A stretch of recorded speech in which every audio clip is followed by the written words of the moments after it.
इस वीडियो में हम पढ़ने वाले हैं ट्रांसपोज ऑफ मैट्रिक्स यानी परिवर्त ऑफ। मैं हूं अंशु आनंद और एक बार फिर से स्वागत करता हूं आप सभी का हमारे YouTube channel Anshu tech study में। इस वीडियो को शुरू करने से पहले अगर आपने हमारे YouTube channel Anshu tech study को अभी तक सब्सक्राइब नहीं किया है तो प्लीज सब्सक्राइब कर दें और साथ में बेल आइकन को प्रेस करते हैं। चलिए शुरू करते हैं इस वीडियो को बिना किसी देर के। आइए हम डिस्कस करते हैं ट्रांसपोज ऑफ मैट्रिक्स कैसे निकालेंगे। जैसे कि कोई एक मैट्रिक्स दिया हुआ है m क्रॉस n का, ठीक है। m क्रॉस n यानी m जो है इसमें नंबर ऑफ रो है और n क्या है, नंबर ऑफ कॉलम है, यानी इसमें पंक्तियों की संख्या m है इस मैट्रिक्स में और कॉलम की संख्या n है। तो इस तरह की मैट्रिक्स का परिवर्त आव्यूह यानी ट्रांसपोज निकालने के लिए हम क्या करेंगे, इनकी जो पंक्तियां होंगी उनको स्तंभ से कन्वर्ट कर देंगे और जो स्तंभ होंगे उनकी पंक्तियों से कन्वर्ट कर देंगे, ठीक है। आपस में क्या होंगे, इंटरचेंज हो जाएंगे। तो इनमें जो पंक्तियों की संख्या बाद में हो जाएगी इसमें n हो जाएगी और स्तंभों की संख्या इसमें कितने हो जाएगी, m हो जाएगी। समझ में आया? तो इस तरह से हम इंटरचेंज कर देते हैं। तो अगर ट्रांसपोज किसी मैट्रिक्स का निकालते हैं तो इसको a डैश से दर्शाते हैं। अवयव का परिवर्तन किस चीज से दर्शाएंगे, a डैश से। ये कोई मैट्रिक्स है, अगर ये कोई मैट्रिक्स हो इसका ट्रांसपोज निकालेंगे तो क्या हो जाएगा, a डैश हो जाएगा। समझ में आया?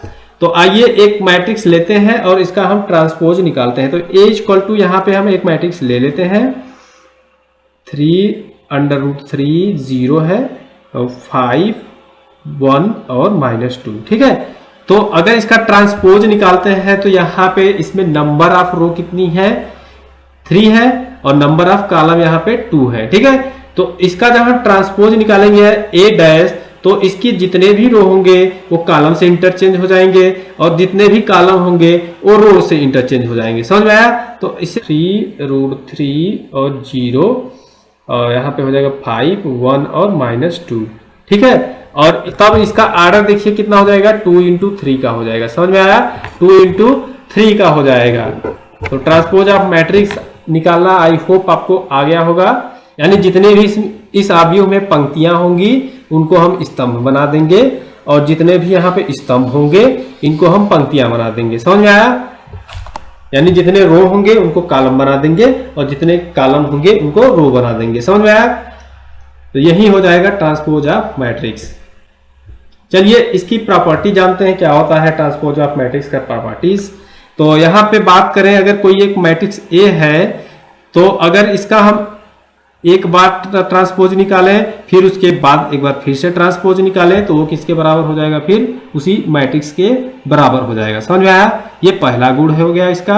और दूसरा प्रॉपर्टी ये है, यहाँ पे कोई मैट्रिक्स ए है, ठीक है। यहाँ पे कोई मैट्रिक्स ए दिया हुआ है, कोई मैट्रिक्स, इसमें हम कोई अचर पद या कोई एक संख्या से मल्टीप्लाई कर देंगे तब उसका जाके फिर हम ट्रांसपोज निकालें तो वो किसके बराबर होगा।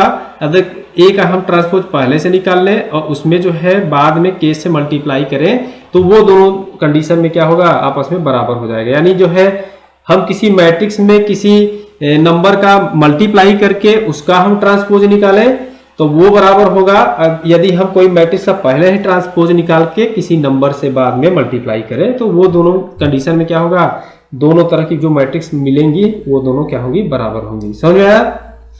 तो ये भी एक तरह का इसकी प्रॉपर्टी या गुण हो गया। समझ में आया? तीसरा पॉइंट हम लेते हैं यहाँ पे जो है, अगर हम कोई मैट्रिक्स ए है और दूसरी मैट्रिक्स बी है, इसको आपस में जोड़ दें और इसका ट्रांसपोज निकालें तो वो किसके बराबर होगा। यदि जो है ए मैट्रिक्स का पहले ट्रांसपोज निकाल के बी मैट्रिक्स का भी ट्रांसपोज निकाल के बाद में हम जोड़ें, ठीक है। यानी पहले ही दोनों मैट्रिक्स दिया है ए और बी, ठीक है, उनको आपस में जोड़ के उनका ट्रांसपोज निकाले तो वो मैट्रिक्स जो मिलेगी वो बराबर होगी किस मैट्रिक्स के, जब हम ए का पहले ही ट्रांसपोज निकाल लें और फिर बी का निकाल लें ट्रांसपोज और दोनों को आपस में जोड़ दें तो वो दोनों कंडीशन में मैट्रिक्स क्या होंगी, बराबर होंगी। समझ में आया?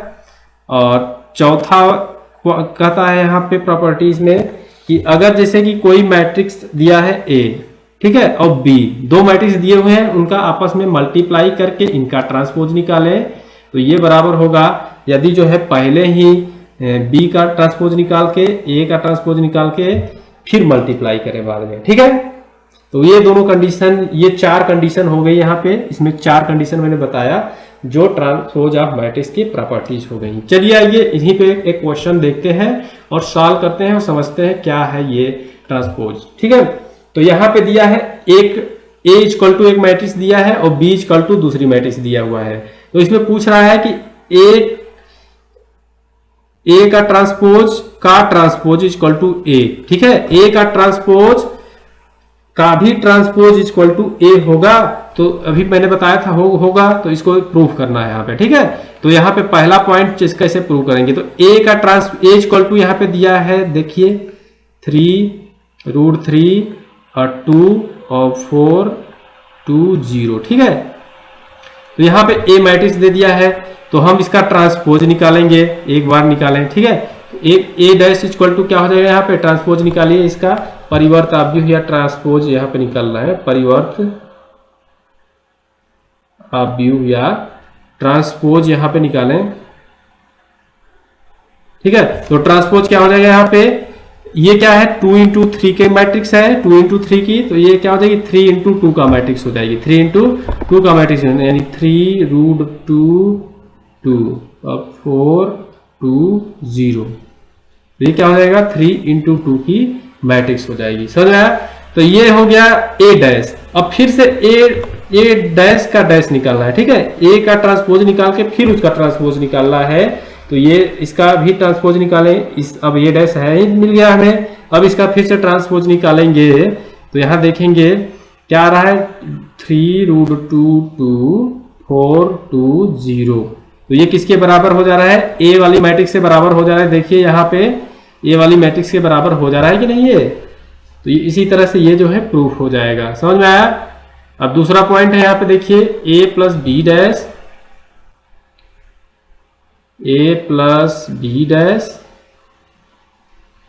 Equal to A dash plus B dash, यहाँ पे आपको निकालना है। ठीक है, तो यहाँ पे एक मैट्रिक्स दिया है पहले। ठीक है, तो यहाँ पे देखेंगे तो A मैट्रिक्स दिया है, यहाँ इसको जोड़ना है। A इक्वल टू यहाँ पे दे दिया है, क्या क्या दिया है देख लेते हैं, फिर से यहाँ पे नोट कर लेंगे, फिर नीचे चलते हैं। ठीक है, A इक्वल टू दिया है यहाँ पे 3√3 2 4 2 0 और B इक्वल टू दिया है 2 -1 2 1 2 4। ठीक है, इस तरह से दो मैट्रिक्स A और B दिया हुआ है। यहां पे आपको A प्लस बी निकाला है। ठीक है, तो यहां पे हम A प्लस बी पहले LHS लेते हैं, देखेंगे LHS लेके, तो LHS लेते हैं तो क्या है यहाँ पे A प्लस बी, तो A plus B equal to कर देंगे डायरेक्टली हम A प्लस बी बराबर, हम जोड़ेंगे इनको, इस मैट्रिक्स को और इस मैट्रिक्स को जोड़ते हैं, तो क्या हो जाएगा यहाँ पे इस तरह से पहले लिख लेते हैं फिर जोड़ते हैं। ठीक है,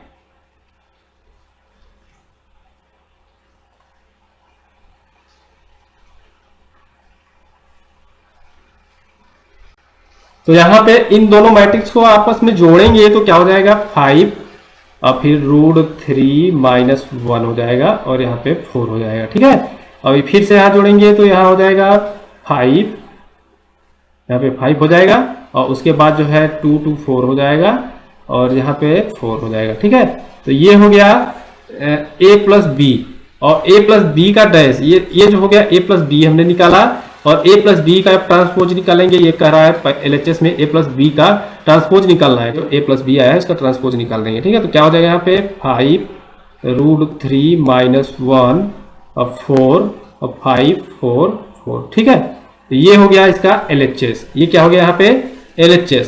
अब हम देखते हैं RHS क्या है दिया इसमें। RHS दिया था यहाँ पे A dash plus B dash. ठीक है, तो A का ट्रांसपोज निकालिए, A का ट्रांसपोज जो हो जाएगा ये इसका निकाल लीजिए 3√3 और 2। ठीक है, 4 2 0 4 2 0 4 2 0, उसके बाद हो जाएगा यहाँ पे प्लस B जो है B मैट्रिक्स ये है, तो इसका B डैश क्या हो जाएगा यहाँ पे 2 -1 2 1 2 4।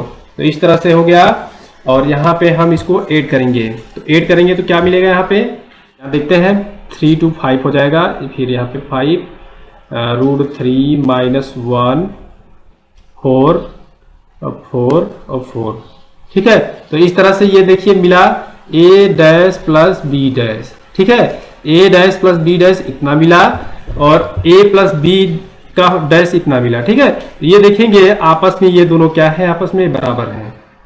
आपस में दोनों क्या है, यहाँ पे बराबर है। देख सकते हैं आप, आपस में ये जो है दोनों क्या है, यहाँ पे बराबर है। ए प्लस बी का हमने ट्रांसपोज निकाला, ए प्लस बी को पहले जोड़ के हमने ट्रांसपोज निकाला, और इसके बाद हमने क्या किया, ए का ट्रांसपोज निकाल के बी का ट्रांसपोज निकाल के फिर हमने आपस में जोड़ा, तो ये दोनों क्या है, बराबर हो गए। ठीक है, तो इस तरह से हम लिख सकते हैं देयरफॉर ए प्लस बी का ट्रांसपोज इक्वल टू ए का ट्रांसपोज प्लस बी का ट्रांसपोज। समझ आया? तो इस तरह से ये प्रूव हो गया।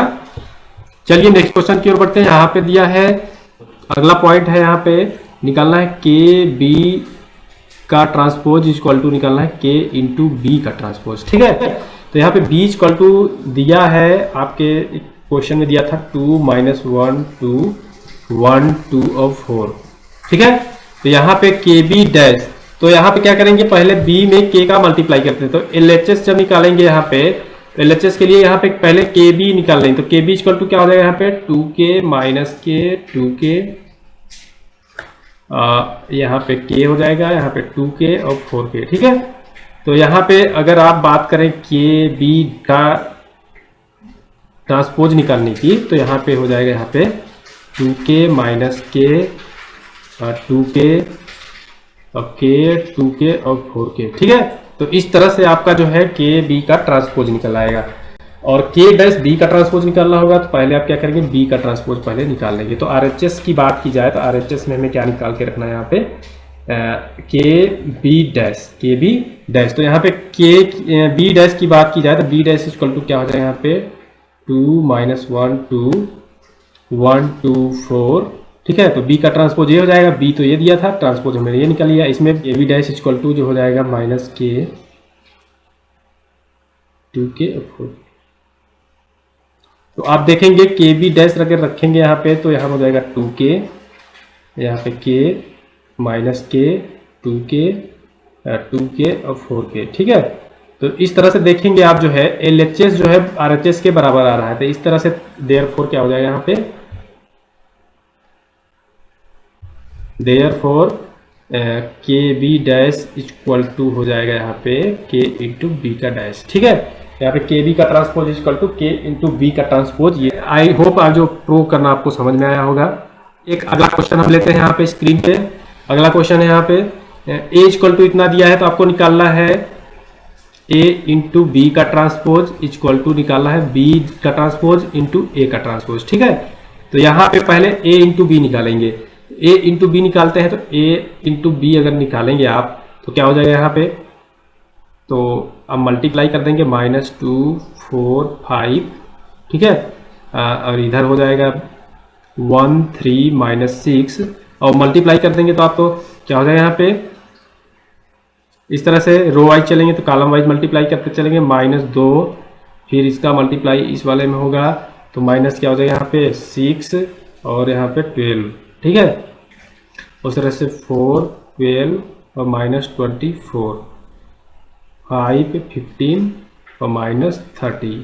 ठीक है, ए इंटू बी निकला, ए इंटू बी निकला, और ए इंटू बी का ट्रांसपोज निकालेंगे तो यहाँ पे क्या हो जाएगा, यहाँ पे -2 -6 और 12 4 12 और -24 और 5 15 और -30। ठीक है, तो इस तरह से a इंटू बी डैश आ गया, a इंटू बी का ट्रांसपोज निकल के आया। का ट्रांसपोज निकालेंगे तो यहाँ पे आ जाएगा, देखिए -2 2 हो जाएगा, 4 हो जाएगा, 5 हो जाएगा। ठीक है, और b का ट्रांसपोज निकालेंगे तो क्या हो जाएगा, यहाँ पे 1 3 और -6 हो जाएगा। समझ में आया?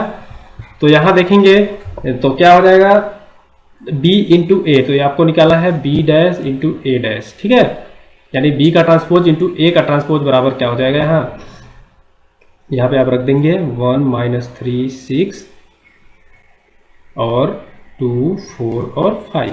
ठीक है, तो यहाँ -2 हो जाएगा,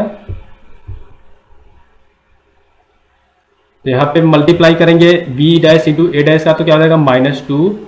ठीक है, और -2 हो जाएगा ये, और फिर इसका मल्टीप्लाई 4 हो जाएगा, इसका 5 हो जाएगा, इसका -6 और 12 और 15। ठीक है, और 12 माइनस 24 और माइनस 30 हो जाएगा, मल्टीप्लाई करेंगे। ठीक है, तो ये आ गया बी डैश इंटू ए डैश।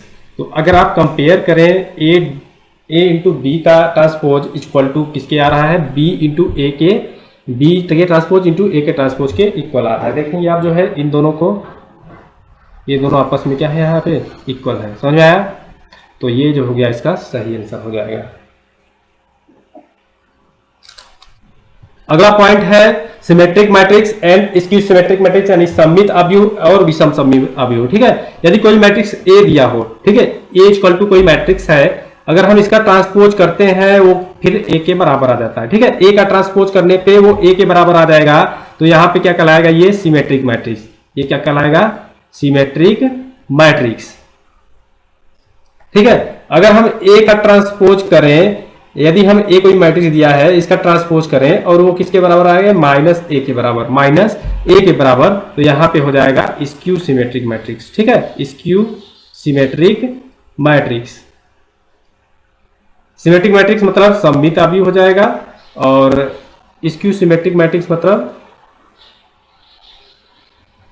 विषम सममित अवयव।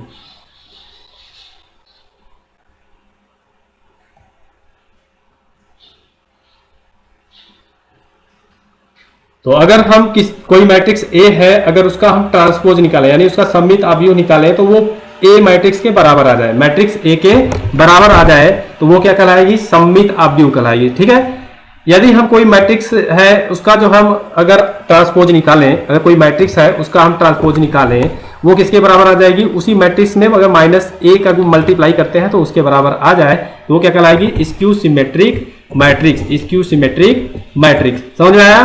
तो यहाँ पे एक एग्जांपल लेते हैं। अगर ए इक्वल टू एक मैट्रिक्स दिया है, यहाँ पे ए इक्वल टू दे दिया है। ठीक है, हम देख लेते हैं। एक मैट्रिक्स है A equal to 2 minus 3 minus 3 minus 3 3 1 minus 3 1 और माइनस 3। ठीक है, अगर ये कोई मैट्रिक्स है, ठीक है, पहला पॉइंट हम सिमेट्रिक मैट्रिक्स यानी सममित अवयव का निकाल रहे हैं। तो सममित अवयव में बताया कि अगर हम इसका ट्रांसपोज निकालें, इसका जो है हम परिवर्त अवयव निकालें, ठीक है, यानी रो को कॉलम से चेंज कर दें और कॉलम को रो से चेंज कर दें, फिर भी वो इसी मैट्रिक्स से बराबर आएगा। तो देखते हैं इसका निकाल के ए डैश इक्वल टू क्या आता है। तो ए डैश इक्वल टू आएगा आपका, देखेंगे रो को कॉलम बनाते हैं, तो रो को हम कॉलम में लिख लेते हैं। 2 माइनस 3 माइनस 3 माइनस 3 3 1 और माइनस 3 1 और माइनस 3। तो आप देखेंगे यहाँ पे ए डैश इक्वल टू ए के, ए डैश इक्वल टू किसके बराबर आ गया, ए के। तो ये मैट्रिक्स क्या हो जाएगी, यहाँ पे सममित अवयव या सिमेट्रिक मैट्रिक्स। सममित अवयव या क्या हो जाएगी, सिमेट्रिक मैट्रिक्स।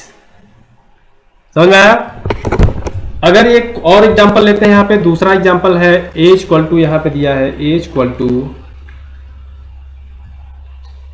0 माइनस 1/2 माइनस 5/2, ठीक है, 1/2 0 3 5/2 और माइनस 3 और 0। ठीक है, तो अगर देखिए ये मैट्रिक्स दिया है ए इक्वल टू इतना, अगर हम इसका ट्रांसपोज निकालें तो किसके बराबर आता है देखते हैं। तो अगर इसका ट्रांसपोज निकालेंगे तो क्या हो जाएगा, 0 माइनस 1/2 हो जाएगा, माइनस 5/2 हो जाएगा।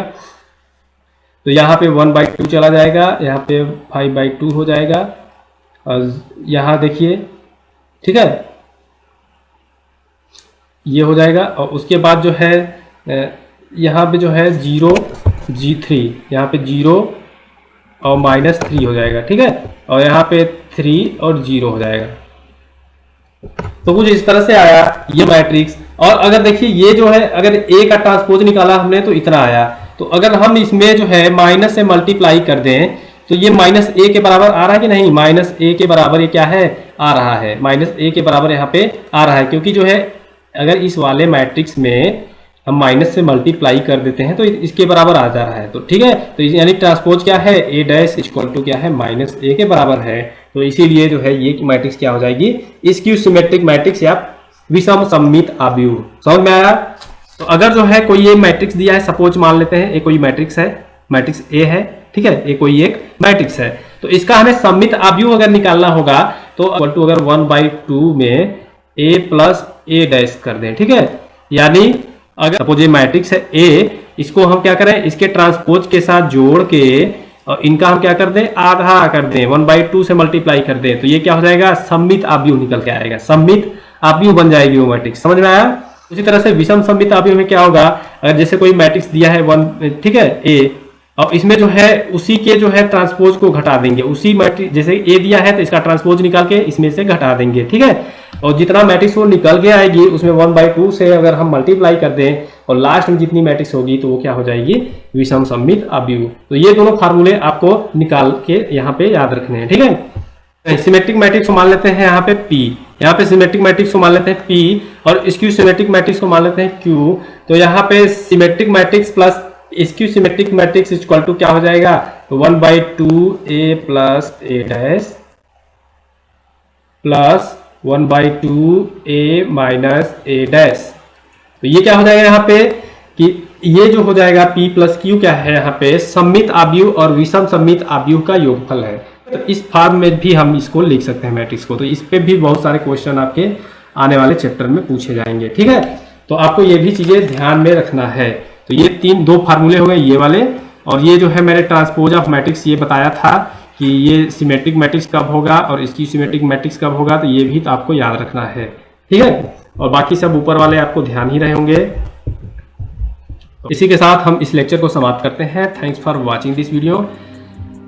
अगर आपको ये वीडियो अच्छी लगी हो तो हमारे वीडियो को लाइक कर दें, शेयर कर दें अपने सारे फ्रेंड्स के साथ और हमारे यूट्यूब चैनल को सब्सक्राइब कर दें। Thanks for watching this video.